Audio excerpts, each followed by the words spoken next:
masyarakat Situ Gintung sebelum terjadi bencana, dari masa Orde Lama, Orde Baru, kan beda-beda tuh. Ini udah rekam.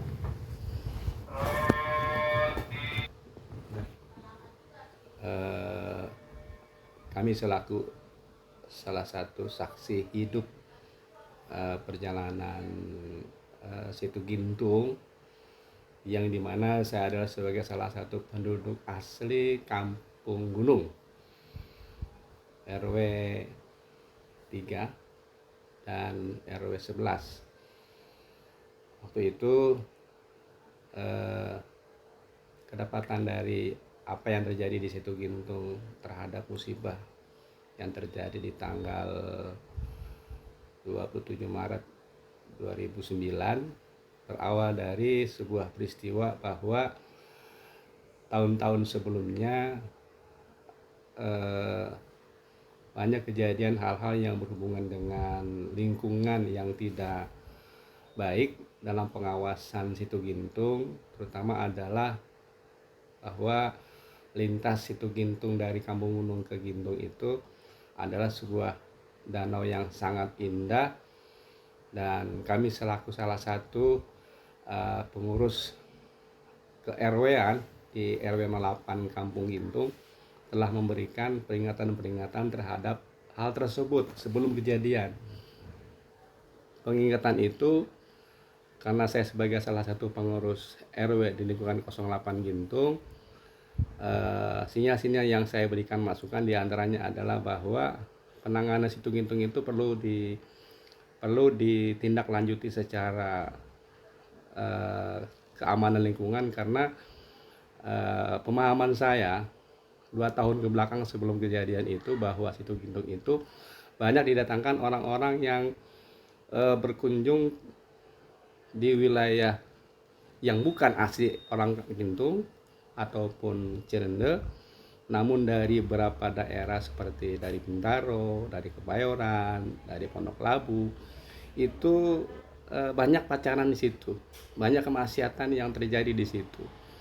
Di samping memang banyaknya migran-migran yang mungkin sebagai salah satu lalu lintas wilayah, indikasinya adalah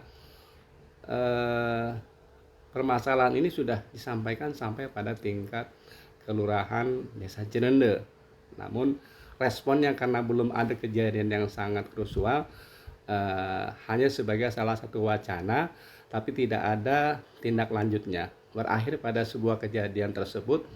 Ini adalah sebuah peringatan karena banyaknya maksiat, banyaknya hal-hal yang mengindikasikan buruk buat para pemangku dalam hal ini adalah di sisi agama, kira-kira seperti itu. Dan tanda-tandanya bahwa memang di 1 bulan sebelum kejadian, saya sebagai salah satu saksi karena saya tinggal di situ, akan terjadi banjir besar yang diawali di bulan November Desember sampai Januari yang tidak henti-henti pada waktu itu, dan kebetulan kejadian di bulan Maret 2009 yang kejadian itu banyak menimpa korban, kurang lebih sekitar 110 korban musibah yang terjadi begitu besar, karena situasinya lagi nyenyak enak tidur di jam 2 malam.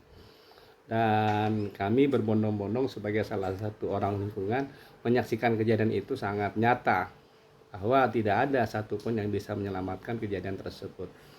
Ini adalah bagian dari intisari, dan untuk itu setelah kejadian barulah menyadari bahwa pentingnya sebuah ketertiban dan keamanan di sebuah lingkungan, khususnya adalah Situ Gintung Cirende.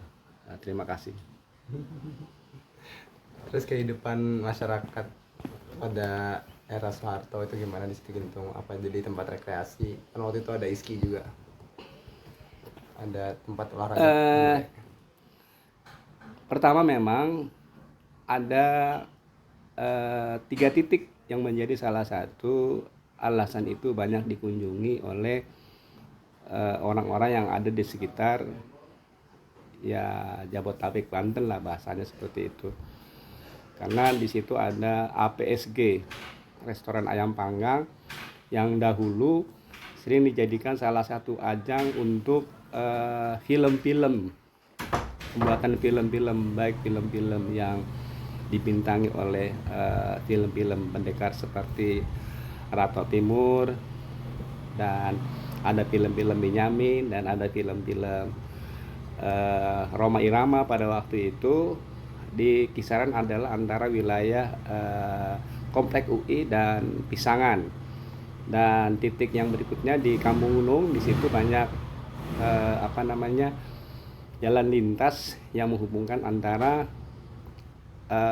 Kampung Gunung dan Gintung, yang pada waktu itu memang belum masuk listrik.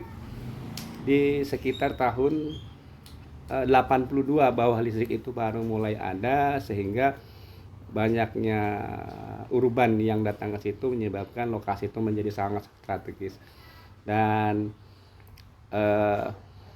pada sekitar tahun 70-an sampai 80-an memang banyak hal-hal yang menjadi salah satu kejadian-kejadian bahaya mistik. Salah satu contoh adalah banyaknya yang tenggelam dan tidak terselamatkan. Saya ingat betul itu kejadian di antara tahun 78-79,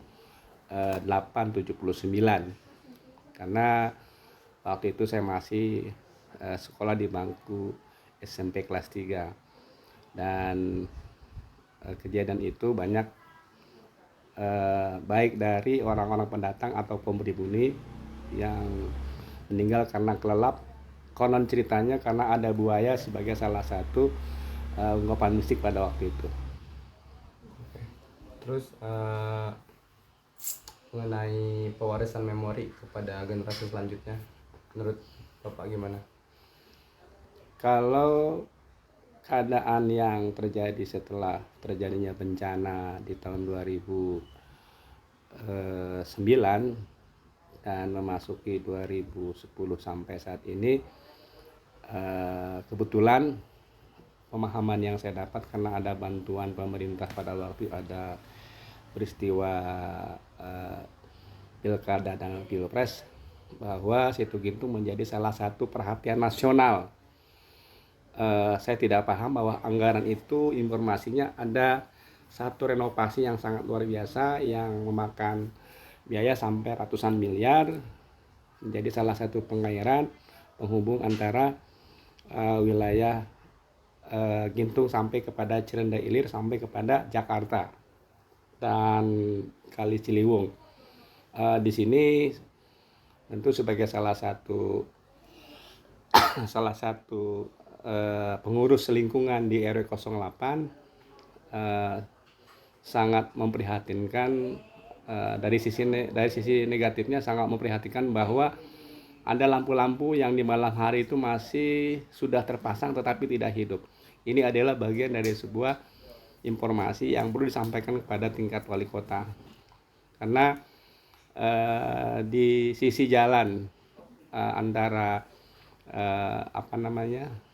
Setu sampai ke wilayah UMJ, di situ UMJ ada keramaian yang tentu kita tidak bisa pahami pengamanannya. Dari sisi positifnya adalah bahwa refreshing yang terjadi di setiap hari Minggu menjadi salah satu wisata yang sangat menarik yang dikunjungi oleh tidak kurang dari setiap minggunya sekitar 500 sampai dengan 1000 lebih, baik yang berjalan kaki ataupun yang olahraga sekitar lingkungan wilayah dan Situ Gintung. Kurang lebih cukup pertanyaannya. Sekian, terima kasih. Assalamualaikum warahmatullahi wabarakatuh.